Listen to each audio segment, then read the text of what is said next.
শিক্ষার্থী বন্ধুরা, তোমাদের সবাইকে অনেক অনেক প্রীতি এবং শুভেচ্ছা জানিয়ে শুরু করছি আমাদের আজকের এই অনলাইন ক্লাস। আজকের আলোচনার বিষয় রয়েছে আমার পথ, একটি প্রবন্ধ কাজী নজরুল ইসলামের লেখা। এই প্রবন্ধে কাজী নজরুল ইসলাম অনেক গুরুত্বপূর্ণ কিছু বিষয় নিয়ে কথা বলেছেন। তার উপর ভিত্তি করে বিগত সালে আসা বোর্ডের যে কোশ্চেন বা প্রশ্ন, তার আলোকে আমরা আজকের এই সৃজনশীল ক্লাসটি করব। তো আশা করি তোমরা পুরোটুকু ক্লাস উপভোগ করবে এবং সৃজনশীল পদ্ধতির যে নিয়ম এটি দেখে তোমরা সাহায্য নেবে এবং নিজে নিজে লেখার চেষ্টা করবে। তো আমরা 1 নম্বর সৃজনশীল দেখতে পাচ্ছি, ঢাকা বোর্ড 2019-এ আসা একটি প্রশ্ন। নিজেকে জানা অত্যন্ত গুরুত্বপূর্ণ বিষয়। উদ্দীপকে যেটা রয়েছে, সক্রেটিস বলেছেন নিজেকে জানো। এ কথা সকলেই জানে যে আত্মোপলব্ধির মধ্য দিয়ে নির্মিত হয় ব্যক্তিত্ব বোধ, আর প্রবল ইচ্ছাশক্তি স্বাধীনতার জাল থেকে বের করে নিজেকে প্রতিষ্ঠিত করতে সাহায্য করে। সুতরাং ইচ্ছাশক্তি এবং সত্য পথকে ধারণ করে স্বাধীনভাবে বেঁচে থাকার জন্য নিজেকে প্রস্তুত করতে হবে। এখানে 1 নম্বর প্রশ্ন দেখতে পাচ্ছি বা ক, আমার পথ প্রবন্ধের লেখক কাকে সালাম জানিয়েছেন? উত্তরটা এখানে দেখতে পাচ্ছ, আমার পথ প্রবন্ধের লেখক তার সত্যকে সালাম জানিয়েছেন। অনেকেই সত্যকে লিখে চলে যায়, এটি নাম্বার পাওয়া যায়, কিন্তু তোমরা পূর্ণ বাক্যে জ্ঞানমূলকের উত্তর করবে। এরপর অনুধাবনমূলকে যেটা আছে, দেখো অনুধাবনমূলকে আছে যার ভেতরে ভয় সেই বাইরে ভয় পায়, ব্যাখ্যা করো। হ্যাঁ, এই কথাটা আমরা ব্যাখ্যা করে আসি। এই যে খ নম্বর দেখতে পাচ্ছ, যার ভেতরে ভয় সেই বাইরে ভয় পায়, কথাটি দ্বারা যার হৃদয়ে ভয় আছে সে যে বাইরেও ভয় অনুভব করে তাই বোঝানো হয়েছে। এটা মূল উত্তর। আর এই দ্বিতীয় প্যারাতে মূল উত্তর ব্যাখ্যা করেছি। মানব হৃদয়ে সত্য না থাকলে মিথ্যা এসে বাসা বাঁধে। মানুষ যদি মনে সত্যকে ধারণ করতে না পারে, তবে মিথ্যা তাকে, এই যে এখানে দেখো, মিথ্যা তাকে ধ্বংসের পথে নিয়ে যায়। মিথ্যা মানুষের জন্য সমস্যা, সংকট ও ভয় ডেকে আনে। মানব হৃদয়ে এই দুর্বলতার কারণে মানুষ বাইরের সবকিছুকে ভয় পায়। উল্লিখিত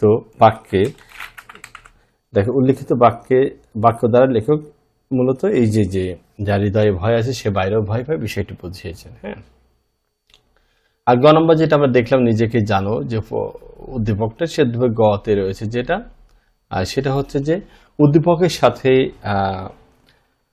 আমার পথ প্রবন্ধের কোন দিকটি সাদৃশ্যপূর্ণ সেটি ব্যাখ্যা করতে বলা হয়েছে। আমরা একটু ব্যাখ্যাটা করে আসি। 3 প্যারায় লিখবো আমরা এটা। হ্যাঁ, তো 3 প্যারাটা তোমরা দেখতে পাচ্ছ এখানে, এই যে 3টা প্যারা।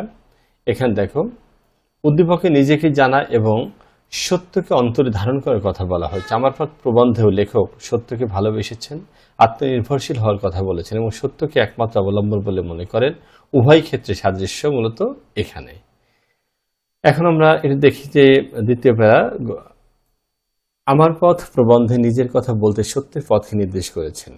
জীবনের যাত্রা পথে লেখক তাই সত্যকে শ্রদ্ধা জানান, আর যে পথ সেই সত্যের বিরোধী লেখক সেই পথ অবলম্বন করতে চান না, কারণ মিথ্যার পথ বিভেদ, বৈষম্য, অন্যায়, সমস্যা ও সংকটে পরিপূর্ণ। হ্যাঁ, এটা দেখবে সংকটে পরিপূর্ণ। লেখক মনে করেন যার হৃদয়ে সত্য নেই, যার হৃদয়ে মিথ্যা রয়েছে, সে প্রতিনিয়ত মিথ্যা দাসত্ব করে এবং মিথ্যাকে ভয় পায়। উদ্দীপকেও সত্যের আলোয় স্বাধীনভাবে বেঁচে থাকার কথা বলা হয়েছে। কিভাবে সেটা আমরা নিজেই ব্যাখ্যা করেছি। দেখো, এই যে আমরা 3 নম্বর প্যারাটা, উদ্দীপকে নিজেকে জানাবে মিথ্যার আবরণ থেকে বেরিয়ে এসে সত্যের আলোয় নিজেকে উদ্ভাসিত করার কথা বলা হয়েছে। এই সত্যকে ধারণ করে পৃথিবীতে স্বাধীনভাবে বেঁচে থাকার জন্য নিজেকে তৈরি থাকার প্রেরণাও পাওয়া যায়।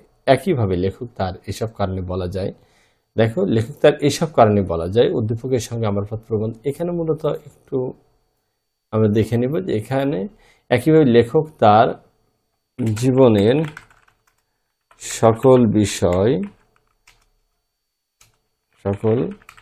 বিষয় সত্যের পথেই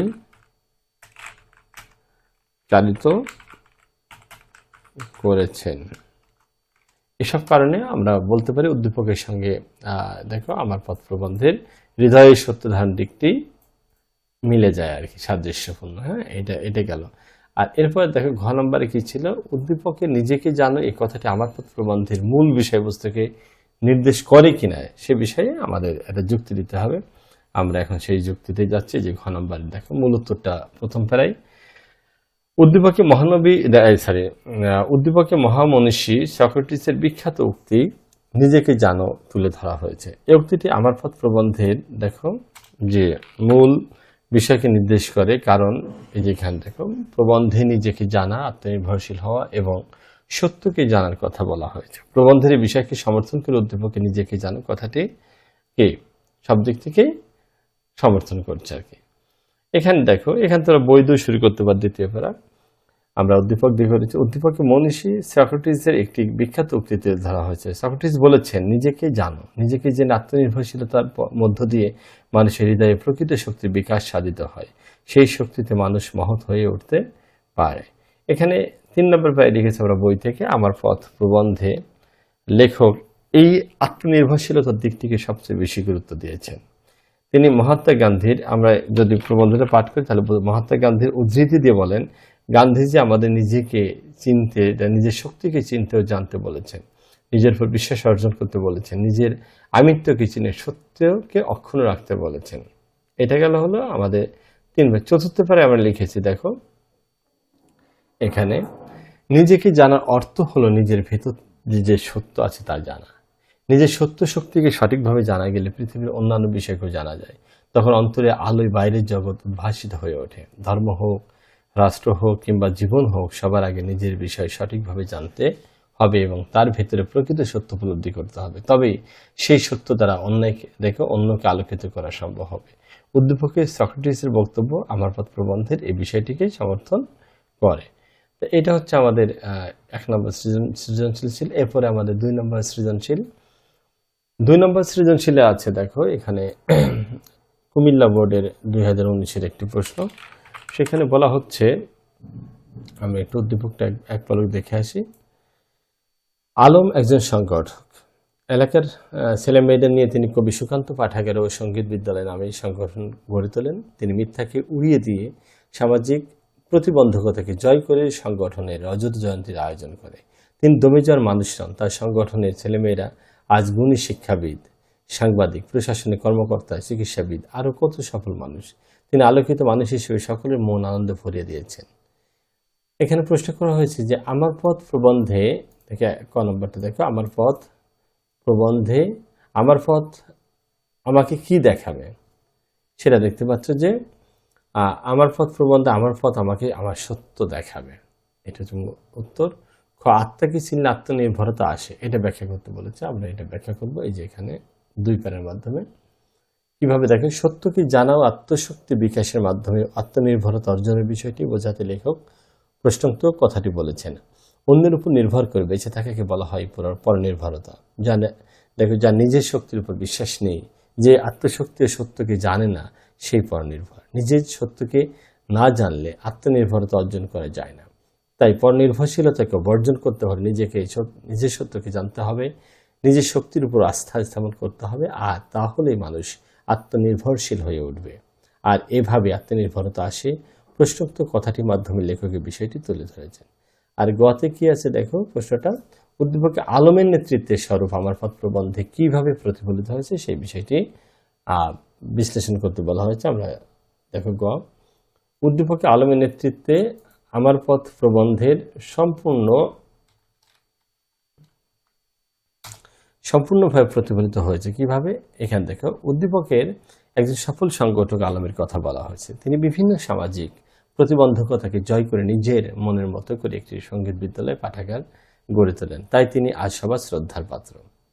একইভাবে আমার পথ প্রবন্ধে লেখক 3 নম্বর প্যারাতে দেখো, আমার পথ প্রবন্ধে লেখক নিজেকে চেনা এবং জানার কথা বলেছেন। তিনি নিজেকে বাদ দিয়ে অন্য কাউকে কুর্নিশ করতে রাজি নন। তার কাছে বিনয়ের চেয়ে অহংকারের পৌরুষ অনেক ভালো। তিনি আপন সত্যকে সম্মান করেছেন। আমরা যদি এখানে তার কাছে মিথ্যা বিনয় হচ্ছে তাহলে আরো ভালো হবে। তিনি আপন সত্যকে সম্মান করেছেন বলে বাইরের মিথ্যাকে ভয় পাননি। তাই তিনি আত্মনির্ভর ও অন্যের দাসত্ব থেকে মুক্ত।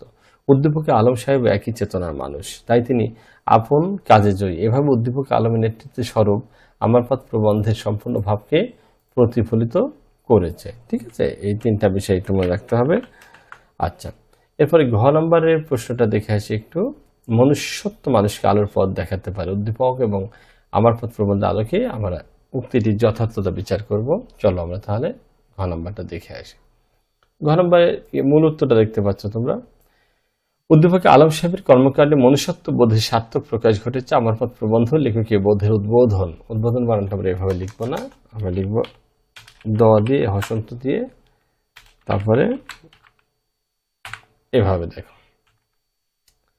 আবার পড়ি, উদ্দীপকে আলম সাহেবের কর্মকাণ্ডে মনুষ্যত্ব বোধের সার্থক প্রকাশ ঘটেছে। আমার পথ প্রবন্ধেও লেখকের এ বোধের উদ্বোধন ঘটাতেছে, তাই চেয়েছেন, তাই বলা যায় প্রশ্নোক্ত মন্তব্যটি যথার্থ। কিভাবে দেখো, এখানে খেয়াল করো, উদ্দীপকে আলম একজন আত্মনির্ভরশীল ও মনুষ্যত্ব বোধ সম্পন্ন মানুষ। আমরা এটা দেখতে পেলাম। তিনি অন্যায় ও মিথ্যার কাছে নথি স্বীকার না করে আপন সত্য অবিচল থেকেছেন। মানুষের কল্যাণে নিজেকে নিবেদিত করে মনুষ্যত্ব লোকের অমিয়ে সুধা পান করেছেন। আমার পথ প্রবন্ধ লেখকের বিষয়টি গভীর সংবেদনশীলতার সাথে উপস্থাপন করেছেন।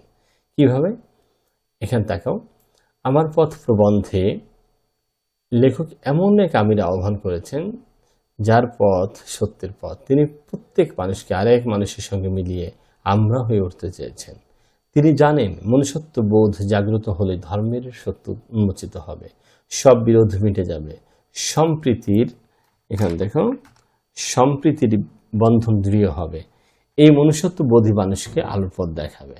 হ্যাঁ, এবার আসে এখানে শেষ ফেরাতে আমরা যেটা ব্যাখ্যা করছি, যা ন্যায়, যা মানুষের জন্য কল্যাণকর, তাই সত্য। এই সত্য দেখো, এই সত্যকে মনুষ্যত্ব লোকে পৌঁছে দেয়। জীবনে সংকটময় মুহূর্ত বানানটা বসে তোমার মনেও রাখতে হবে। জীবনে সংকটময় মুহূর্তে সত্যকে দেখো মানুষকে রক্ষা করে, নতুন পথের সন্ধান দেয়। উদ্দীপকের আলম সাহেবের কর্মকাণ্ডে মনুষ্যত্ব বোধে সার্থক প্রকাশ ঘটেছে। আমার পথ প্রবন্ধে লেখকের বোধের উদ্বোধন, আমরা আগেই বলছি উদ্বোধন বানানটা আমরা এভাবে দিব না,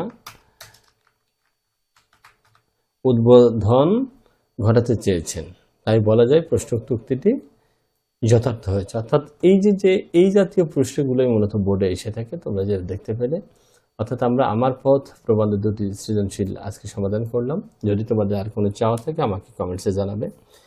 তো বন্ধুরা, সে পর্যন্ত ভালো থাকো, নিরাপদে থাকো, সুন্দর ও সুস্থ থাকো। তোমাদের সফলতায় ভরে উঠুক জীবন, এই প্রত্যাশা করেই আমরা আমাদের আজকের এই শ্রেণীপাঠ শেষ করছি। সাথে থাকার জন্য সবাইকে আবারও অসংখ্য ধন্যবাদ জানাচ্ছি।